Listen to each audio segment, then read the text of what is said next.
बिस्मिल्लाहिर्रहमानिर्रहीम। यौम दफ़ा पाकिस्तान, कौमी तहरीक का रोशन बाब। 6 सितंबर का दिन पाकिस्तान की तीनों मुसल्लह अफवाज की शुजाअतों का दिन है। इस दिन को हम यौम दफ़ा पाकिस्तान के नाम से मनाते हैं और अपनी बहादुर अफवाज को खराज अकीदत व तहसीन पेश करते हैं। 1965 की जंग में पाकिस्तान की बहरी, बरी और फ़ज़ाई अफवाज ने नापाक भारतीय अज़ाइम को खाक में मिलाते हुए 17 रोज़ तक जारी रहने वाली इस जंग में अपनी पेशा वराना सलाहियतों, महारतों, बहादरी व जांबाजी और जज्बा शुजाअत के ऐसे कार है नुमायाँ सर अंजाम दिए जिनकी मिसाल कहीं नहीं मिलती। भारतीय फ़ौज ने 5 और 6 सितंबर के दरमियानी शब रवैती मकारी, अयारी और बुज़दिली का मुजाहरा करते हुए लाहौर पर हमला कर दिया था, जो हमारी मुसल्लह अफवाज ने बरवक्त कार्रवाई करके नाकाम बना दिया। पाकिस्तान पर मुसल्लत की गई जंग भारत के लिए एक खौफनाक अंजाम साबित हुई और पाक अफवाज ने न सिर्फ अपने इलाकों का कामयाबी से दफा किया, बल्कि दुश्मन के इलाकों में घुसकर भारतीय अफवाज को नाखून चने चबवाए। भारत की खुश नसीबी के आलमी बरादरी ने सालसी का किरदार अदा किया और जंग बंद हो गई। यूँ भारत मज़ीद पसपाई और रसवाई से बच गया। दूसरी जानब अफवाज पाकिस्तान के शाना बशाना एक खुददार कौम ने साबित कर दिया कि यकीन, मुहकम अमल, पहम और धरती से मोहब्बत ही वो जज्बा है जो किसी जंग में कामयाबी और सरफराजी का सबब बनता है। पाकिस्तान के अवाम और अफवाज ने दुश्मन के अज़ाइम के आगे सीसा पलाई हुई दीवार बनकर मज़मूम मनसूबे खाक में मिला दिए। जम्मू, सियालकोट और चवंडा के महाज पर भी उसका हशर नशर कर दिया। 600 टैंकों की जलगार को अपने सीनों पर बम बांध कर तबाह कर देने वाले इन जांबाजों ने पूरी दुनिया को बावर करवा दिया कि पाकिस्तान नाकाबिले तस्खीर है।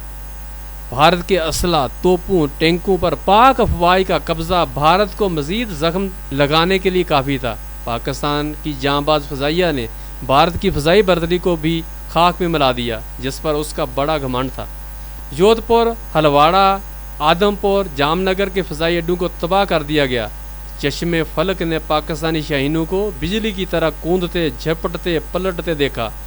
मगरबी बंगाल का बाग डोगरा का फ़ज़ाई अड्डा, मशरक़ी पंजाब का हलवाड़ा, गुजरात का द्वारका, इन सब की तबाही के बाद पूरी दुनिया हैरत ज़दा रह गई। पाकिस्तानी शाहीनों ने अल्लाह पाक की मदद से जनरल करियप्पा का गुरूर खाक में मिला दिया, जिसका दावा था कि वो सुई के नक्के पर बम गिरा सकता है। दावा हवा में रह गया और जनरल अपनी शर्मिंदगी को छुपाने काबिल न रहा। मेजर मसूद अख्तर कियानी जो चवंडा में शहीद हुए, मेजर अजीज़ भट्टी और मेजर शबीर शरीफ ऐसे सपूत और इन जैसे दूसरे दीगर शुहदा की कुर्बानियाँ इस मुल्क के माथे का झूमर हैं। पाकिस्तान अल्लाह का बहुत बड़ा एहसान और इसकी अफवाज मादरे वतन की महाफ़ज़ और इसकी हुर्मत की अमीन हैं।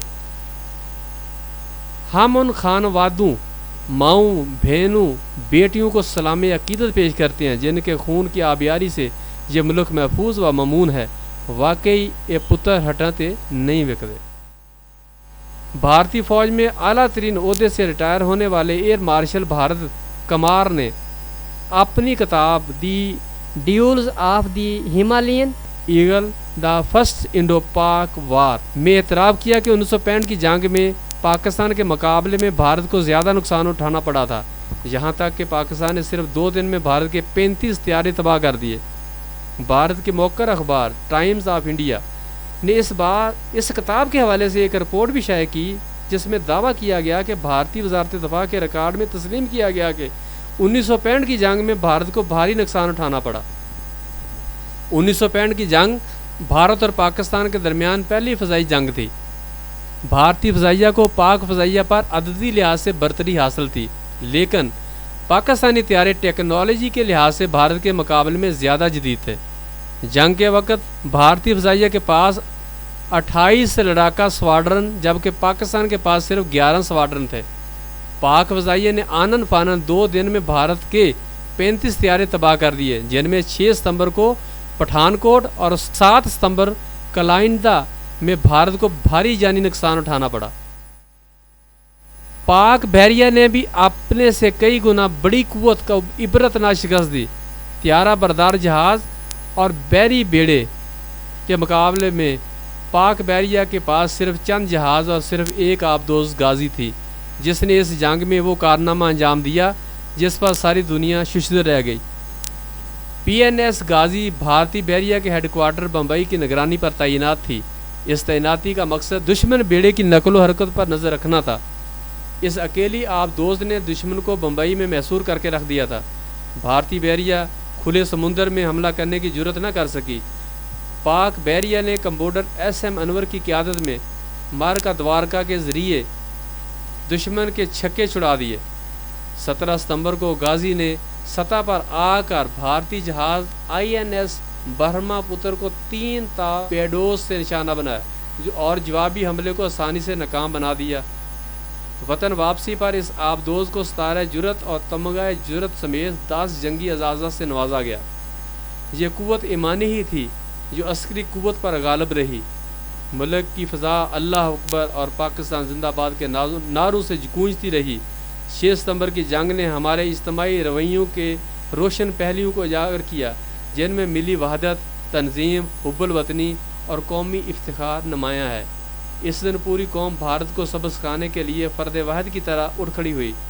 ایمان، اتحاد، تنظیم، یقین یہ قائد کے وہ اصول ہیں جن پر عمل کرنے سے ہی پاکستانی قوم کو کامیابی نصیب ہوئی۔ پاکستان کے طریقہ یہ سنہرا دن اتحاد اور یگانگت کا عملی مظہر ہے جس نے پوری قوم کا سر فخر سے بلند کر دیا۔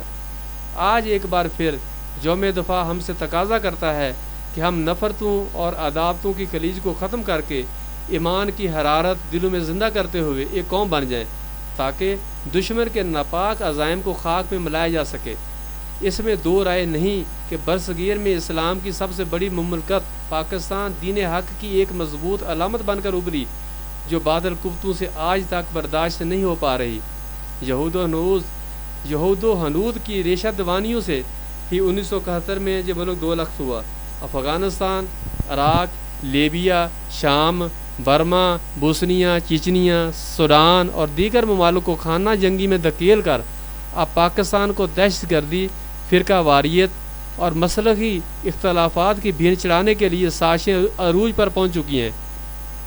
CIA، را، موساد اور کئی دیگر ممالک کی خفیہ ایجنسیاں مذموم مقاصد کی تکمیل کے لیے سرگرم عمل ہیں۔ قائد اعظم محمد علی جناح وطن عزیز کو اسلام کی ایک عظیم تجربہ بنانے کے آرزومند تھے۔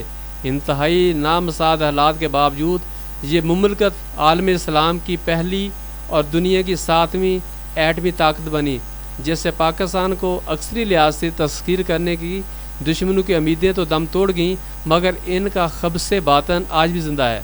امریکہ، بھارت اور اسرائیل میں اقتصادی راہداری کی تعمیر اور گوادر بندرگاہ معاہدوں پر صف ماتم بچھی ہوئی ہے۔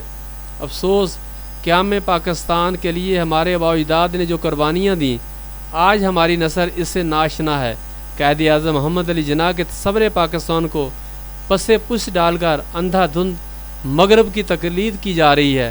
نوجوانوں میں حب الوطنی ابھارنے کے لیے ہمارے ذرائع ابلاغ وہ کردار ادا نہیں کر رہے جس کی آج اشد ضرورت ہے۔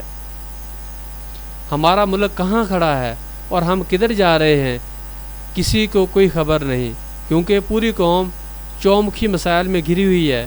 ضرورت اس امر کی ہے کہ پاکستان کی ترقی و خوشحالی کے لیے قومی و ملکی مفادات کو ترجیح دی جائے۔ اس کے لیے امتیازی رویوں کا خاتمہ کر کے انصاف کی فراہمی یقینی بنانا ہوگی۔ پاکستان زندہ باد۔